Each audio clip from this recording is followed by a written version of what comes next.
अस्सलाम वालेकुम students, hope you are doing well. Accounting circle के चैनल के ऊपर खुशामदीद। स्टूडेंट, जैसा कि आपको मालूम है कि हमारा अकाउंटिंग फॉर डेप्रिसिएशन का चैप्टर चल रहा है और क्रैश कोर्स की आज की हमारी जो सीरीज़ चल रही थी तो उसका ये लास्ट क्वेश्चन है, प्रॉब्लम नंबर 13, जो कि हमने बीकॉम पार्ट 1 2009 रेगुलर का क्वेश्चन नंबर 8 लिया है। और यहाँ पर हमारा क्रैश कोर्स का पार्ट कंप्लीट हो जाएगा। ये क्रैश कोर्स में जो मैंने आपको डिफरेंट 13 क्वेश्चन बताए हैं, इंशाल्लाह इसकी जब आप प्रैक्टिस करेंगे तो आपका पेपर आसानी से निकल जाएगा। उसके अलावा मज़ीद प्रॉब्लम्स को भी आप लाजमी प्रैक्टिस करें और इसके अलावा भी मैं मज़ीद एडवांस क्वेश्चन आपके लिए अपलोड करूंगा ताकि आप लोग अच्छे से अच्छे तरीके से कॉन्सेप्ट को क्लियर कर सकें और ज़्यादा से ज़्यादा आपके पास मटेरियल अवेलेबल हो। सो वीडियो पूरी देखने से पहले मेरे चैनल को सब्सक्राइब करें, सपोर्ट करें और ज़्यादा से ज़्यादा लोगों को शेयर करें। तो क्वेश्चन में आपको कह रहा है, Khalil and company uses 40% reducing balance. Mention लिखा हुआ है या मेथड है, ठीक है जी, ये मेंशन नहीं, ये मेथड है। तो डिमिनिशिंग बैलेंस मेथड कह लें, ठीक है, रिड्यूसिंग बैलेंस मेथड कह लें, डिक्लाइनिंग बैलेंस मेथड कह लें। For its office equipment costing, पहली इन्फॉर्मेशन हमें दे दी एसेट के हवाले से कि 3 लाख की उसकी कॉस्ट है, जो कि एक्वायर किया था हमने सितंबर 1 को 2005 को, और 40% रेट लगेगा डेप्रिसिएशन का। Method reducing balance method. तो रिड्यूसिंग बैलेंस मेथड में हमें कॉस्ट चाहिए या एसेट की बुक वैल्यू गिवन हो और रेट चाहिए। उसके अलावा बाकी तमाम इन्फॉर्मेशन हमारे लिए इरेलीवेंट होंगी। तो the salvage value is estimated at 1/6 of the cost. Cost का 1/6 है, यानी कि 3 लाख को मल्टीप्लाई करवाएं आप 1 से, डिवाइड करवा दें 6 से, ठीक है जी, ये आ जाएगा 50,000। तो ये इसकी सेल्वेज वैल्यू है। The company closes its books at December 31 को क्लोज करते हैं ईच ईयर, हर साल। इसका मतलब कब शुरू करते हैं? जनवरी में। जनवरी टू दिसंबर जाते हैं। मशीन खरीदी सितंबर में, तो सितंबर, अक्टूबर, नवंबर, दिसंबर, इसका मतलब 4 महीने इस्तेमाल की है 2005 के अंदर आपने मशीन। इस बात का ध्यान रखना। On January 1 2008 the equipment was dispose of, ठीक है ना, इक्विपमेंट को डिस्पोज ऑफ कर रहे हैं। As under each of the following independent situation, नीचे दी गई 3 सिचुएशन के अंदर इंडिपेंडेंटली। पहली सिचुएशन, आप डिस्कार्ड कर रहे हैं इक्विपमेंट को विदाउट एनी प्रोसीड, यानी कि आप डिस्कार्ड कर रहे हैं और उसके बदले में आपको कुछ भी नहीं मिल रहा, कोई पैसा वैसा इनफ्लो नहीं हो रहा। दूसरे में कह रहे हैं sold at loss of ₹45,000 for cash, cash पर बेचिए लेकिन 45,000 रुपये का नुकसान हुआ, डिस्पोजल किया है आपने। थर्ड में कह रहे हैं कि exchange with similar type of asset, इसी टाइप के एसेट के साथ आपने एक्सचेंज किया, यानी कि पुराना जाएगा नया आएगा। अलॉन्ग विद, साथ में आपने कैश पेमेंट भी की है 16,200 की। Having trade in loss of 5,000, तो यहाँ पर ट्रेड इन का मतलब क्या होता है कि जब आप पुराना एसेट एक्सचेंज करते हैं तो वो एक्सचेंज करते वक्त आपको 5,000 रुपये का लॉस भी हुआ है। इसका मतलब आपकी सेलिंग प्राइस कम हुई होगी और आपकी बुक वैल्यू ज़्यादा हुई होगी, वो हम कंप्यूटेशन में निकाल कर देखेंगे। रिक्वायर्ड में कहता है पार्ट ए में, compute the book value of the asset eight 1 January 2008। Book value मालूम करनी है, यानी कि तब तक का पहले डेप्रिसिएशन कैलकुलेट करना पड़ेगा। बी में कह रहे हैं give the adjusting and closing entries at December 31, 2007 तक की एडजस्टिंग और क्लोजिंग बनानी है, यानी कि डेप्रिसिएशन की बनानी पड़ेगी। फिर कह रहे हैं कि prepare general entry for each type of the disposal stated above. तीनों केसेस की आपने अलग अलग एंट्रीज बनाकर दिखानी है, एक डिस्कार्ड का केस है, एक डिस्पोजल का केस है और एक एक्सचेंज का केस है, 3 केसेस हैं। तो सबसे पहले पहला रिक्वायर्ड हम लोग करते हैं और देखते हैं कि डिमिनिशिंग बैलेंस मेथड से हमारा डेप्रिसिएशन कैसे कैलकुलेट होगा। तो कॉस्ट ऑफ ऑफिस इक्विपमेंट कितनी थी? 3 लाख थी। सेल्वेज वैल्यू नहीं लेंगे, लेस करवाएंगे सबसे पहले डेप्रिसिएशन ऑफ ईयर 2005, तो 3 लाख का 40% हम लेंगे, ठीक है। तो 3 लाख का 40% जो आएगा वो हमारे पास 1,20,000 आएगा, ठीक हो गया। ये माइनस की साइन लिखी हुई, ये माइनस नहीं है, ये इज इक्वल टू है, ठीक है ना, 3 4 12 होता है, 1,20,000 हो गया। लेकिन पहले साल तो पूरा साल इस्तेमाल हुई नहीं, सितंबर टू, अभी ऊपर बताया मैंने यहाँ पर आपको कि सितंबर टू दिसंबर इस्तेमाल हुई, 4 महीने। तो 4 महीने का डेप्रिसिएशन कैलकुलेट हो गया, 20 मल्टीप्लाई बाय 4 डिवाइडेड बाय 12, तो डेप्रिसिएशन आ गया 40। तो पहले साल का अलाउंस भी यही होगा। इसको मैंने इस तरीके से किया, आप चाहें तो चार्ट की फॉर्म में भी कर सकते हैं, जो कि मैंने आपको प्रीवियस लेक्चर्स में सिखाया हुआ भी है। तो 3 लाख में से आपने माइनस किया 40,000, तो बुक वैल्यू न्यू ईयर की कितनी आएगी 260। तो अब आप 260 पे डायरेक्ट कैलकुलेट करेंगे, लेस डेप्रिसिएशन ऑफ द 2006 में आपने पूरा साल इस्तेमाल की, तो 260 का जो बुक वैल्यू है उसका 40% कितना आएगा 1,04,000। 1,04,000 आप जब माइनस करवाएंगे 260 में से, तो आपके पास बुक वैल्यू आ जाएगी 2007 की ओपनिंग 156,000, और 2007 में भी आपने पूरा साल इस्तेमाल की, तो 156,000 का 40% 62,400 आया। तो बुक वैल्यू में से आपने इस साल का डेप्रिसिएशन माइनस किया, तो 93,600 आ गया। और चाहें तो आप कॉस्ट में से अकम्युलेटेड डेप्रिसिएशन माइनस करवा दें। अकम्युलेटेड डेप्रिसिएशन कैसे माइनस करवाएंगे? अकम्युलेटेड डेप्रिसिएशन माइनस करवाएंगे किस तरीके से कि 3 लाख की कॉस्ट होगी, यहाँ पर आ जाएगी, और 40, 1,04,000 और 62,400, ये तीनों कॉस्ट को आप टोटल करवाएंगे, ये अकम्युलेटेड डेप्रिसिएशन हो जाएगा। माइनस करवाएंगे तो आपके पास बुक वैल्यू आ जाएगी। ठीक है जी, तो इस तरीके से भी आप कर सकते हैं चार्ट की फॉर्म में, और इस तरीके से भी कर सकते हैं ऑन बुक वैल्यू मेथड। तो यहाँ पर आपको बुक वैल्यू ऑन 1 जनवरी मालूम हो गई, जो कि उसने कहा था कि एसेट की बुक वैल्यू को मालूम करके दिखाओ, हमने मालूम कर ली। फिर वो कह रहे कि एडजस्टिंग और क्लोजिंग एंट्री बना के दिखाओ 2007 तक की। तो सबसे पहले 2005 का 40,000 जो डेप्रिसिएशन निकला वो निकालेंगे, रिकॉर्ड करेंगे depreciation expense debit allowance for depreciation credit 40,000 से। ठीक है जी, फिर 2006 का depreciation expense debit allowance for depreciation credit to adjust depreciation expense of 2006 1,04,000। फिर 2007 का depreciation expense debit allowance for depreciation credit to adjust depreciation expense of 2007 62,400। ठीक है जी, ये तीनों सालों का आपने डेप्रिसिएशन रिकॉर्ड कर दिया, बहुत ही आसान सा पार्ट था। तो हमारे यहाँ पर ये दोनों पार्ट हो गए। अब चलते हैं उसके बाद वाले पार्ट पे कि अब हमें वो क्या बात कह रहा है। ठीक है जी, तो इसमें अभी थोड़ा सा ग्लिच आ गया, गलती से कंट्रोल पी हो गया, प्रिंट का ऑप्शन आ गया। तो चलते हैं थर्ड सॉल्यूशन की तरफ कि डिस्पोजल ईच टाइप में करेगा तो किस तरीके से होगा।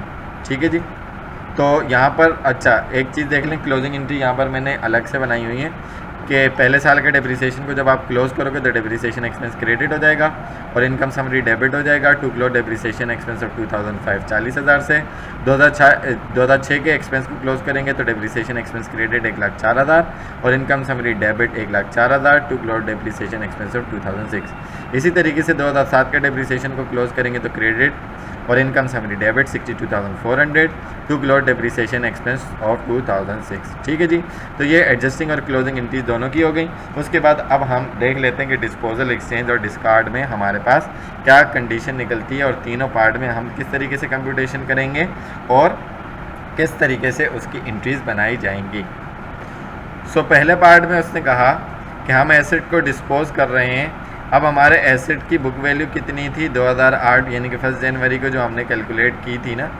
ठीक है, अब पहले पार्ट की बात करेंगे। डिस्कार्ड कर दिया अपने इक्विपमेंट को या अपनी मशीन को विदाउट एनी प्रोसीड, कुछ नहीं मिला, और 2008 को आपकी बुक वैल्यू कितनी थी 93,600, तो इस पर वर्किंग होगी।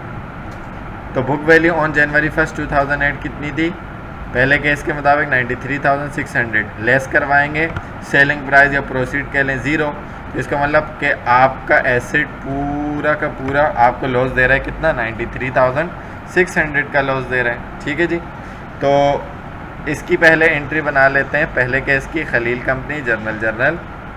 तो आपका इक्विपमेंट कितने का था? आपका इक्विपमेंट सर 3 लाख का था, 1 0 यहाँ पर कम लगा हुआ है तो इसको मैं बढ़ा देता हूँ, तो इक्विपमेंट हो गया क्रेडिट।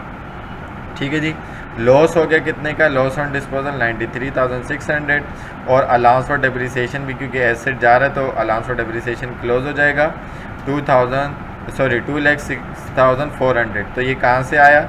ये ऊपर कैलकुलेट किया हुआ है, ये 2005 के 4 महीनों का प्लस 2006 का, ठीक है, प्लस 2007 का जो डेप्रिसिएशन हमने ऊपर कैलकुलेट किया था उसका अलाउंस है। ठीक है जी, ये मैं आपको ऊपर अभी बता भी देता हूँ कि ये जो आपने निकाला था कि 40,000 और 1,04,000, ठीक है जी, तो 144 तो ये हो गया, उसमें 60,000 ये मिलाया तो ये हो गया आपके पास 2,04,000 और 2 मिलाया तो 6 हो गया, तो 2,06,400 रुपये हो गया। ठीक है, तो आपके पास ये एंट्री बन गई।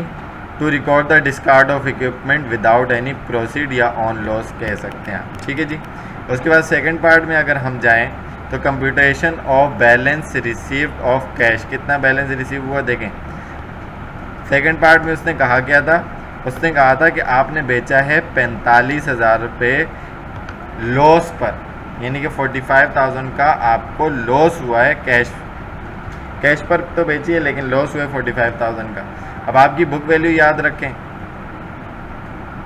नॉर्मली जब आप डिस्पोज करते हैं तो आपके एसेट की कॉस्ट होती है, लेस करवाते हैं अकम्युलेटेड डेप्रिसिएशन, बुक वैल्यू आती है, उसके बाद माइनस करवाते हैं सेलिंग प्राइस, तो फिर गेन या लॉस आता है। अब यहाँ पर आपको बुक वैल्यू दी हुई है तो यहाँ वाले क्राइटेरिया में करना है, बुक वैल्यू दी हुई है 45,000 रुपये का लॉस है। ठीक है, तो अब आप सेलिंग प्राइस या प्रोसीड कैश रिसीव कितना कैसे मालूम करेंगे, तो इसका फॉर्मूला बना लीजिए कि सर लॉस बराबर है book value minus selling price के। अब सर लॉस तो मालूम है 45 है, ठीक है जी, और बुक वैल्यू मेरे पास कितनी है सर 93,600 की। ठीक है जी, तो माइनस सेलिंग प्राइस तो नहीं मालूम, यानी कि प्रोसीड कैश रिसीव कितना किया वो तो नहीं पता, तो ये माइनस का वहाँ चला जाएगा और ये प्लस का यहाँ आ जाएगा। जब आप माइनस करवाओगे तो 93,600 में से 45,000, तो इसका मतलब आपको कैश कितना रिसीव हुआ 48,600 रुपीज़ का, यानी कि आपकी बुक वैल्यू इतनी है और आपको मिला इतना है, तो इसलिए आपको 45,000 का हो गया लॉस। तो अब चलते हैं सेकंड पार्ट की एंट्री के लिए कि आपको कैश कितना रिसीव हुआ सेकंड पार्ट के अंदर, वो आपने देखना है। तो आपका इक्विपमेंट जो है वो सोल्ड हो गया, 3 लाख का आप क्रेडिट कर देंगे, अलाउंस और डेप्रिसिएशन सेम वैल्यू से क्लोज होगा, 45,000 रुपये का आपको लॉस होगा, वो क्लोज करके आप वो रिकॉर्ड एडजस्ट करके डेबिट करेंगे। और आफ्टर दैट ये यहाँ पर जो कैश की प्रोसीड है ये 18,600 गलत लिखी हुई है, 48,600 है, मिस प्रिंटिंग है। ठीक है, 48,600 रुपये, तो ये आपके पास कैश हो गया डेबिट, कैश रिसीव हुआ डेबिट, लॉस हुआ डेबिट एक्सपेंस है, और अलाउंस और डेप्रिसिएशन सेम 2,06,400 क्लोज कर देंगे, और इक्विपमेंट सोल्ड हो गया तो क्रेडिट हो गया। To record the sale of equipment on loss भी कह सकते हैं। ठीक है जी, तो ये हमारा सेकंड पार्ट था। थर्ड पार्ट की तरफ जाएं तो उसने हमें क्या कहा था कि भैया आपने अपने एसेट को सिमिलर एसेट के साथ क्या किया है, एक्सचेंज किया है, और आपने उसके ऊपर 16,200 की पेमेंट भी दी है, और आपको एक्सचेंज करने पे 5,000 का लॉस भी हुआ है। तो कंप्यूटेशन कर लेते हैं। बुक वैल्यू हमारे पास गिवन है 93,600, लेस करवाएंगे लॉस ऑन एक्सचेंज, 5,000 का लॉस हुआ, माइनस करवाया तो इसका मतलब ट्रेड इन अलाउंस कितना हुआ 88,600। सेम वही वाली बात है कि बुक वैल्यू में से सेलिंग प्राइस माइनस करवाते हैं। ट्रेड इन अलाउंस का मतलब क्या होता है, selling price of the asset. तो आपके पास यहाँ पर क्या हुआ कि लॉस आया, तो सेम यही वाला फॉर्मूला आपने अप्लाई किया कि लॉस तो आपके पास 5,000 मौजूद है, ठीक है, और बुक वैल्यू भी आपके पास मौजूद है 93,600 की, ठीक है, माइनस ट्रेड इन अलाउंस, ये आपको मालूम नहीं था, ठीक है, तो trade in allowance is equal to इधर चला गया, 5 इधर आकर इससे माइनस हो गया, तो ट्रेड इन अलाउंस कितना आया 88,600 का आ गया, यानी कि selling price of the asset कम है।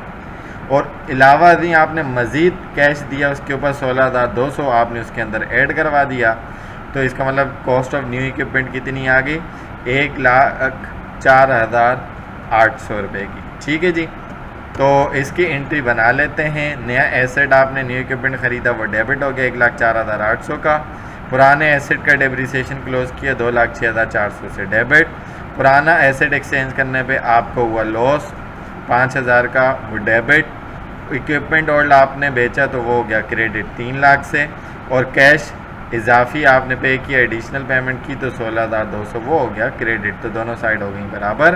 To record the exchange of equipment या एक्सचेंज इक्विपमेंट ऑन लॉस।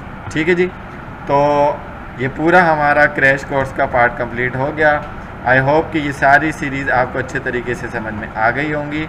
अगर इसके अंदर आपको कोई भी बात समझ में नहीं आती तो आप कमेंट सेक्शन में क्वेश्चन करके पूछ सकते हैं। वो स्टूडेंट जिनकी डेप्रिसिएशन के चैप्टर की अब तक तैयारी नहीं हुई है तो वो ये 12-13 लेक्चर देखकर आसानी से 1-2 दिन के अंदर अपनी प्रैक्टिस को कंप्लीट कर सकते हैं और चैप्टर को कवर कर सकते हैं।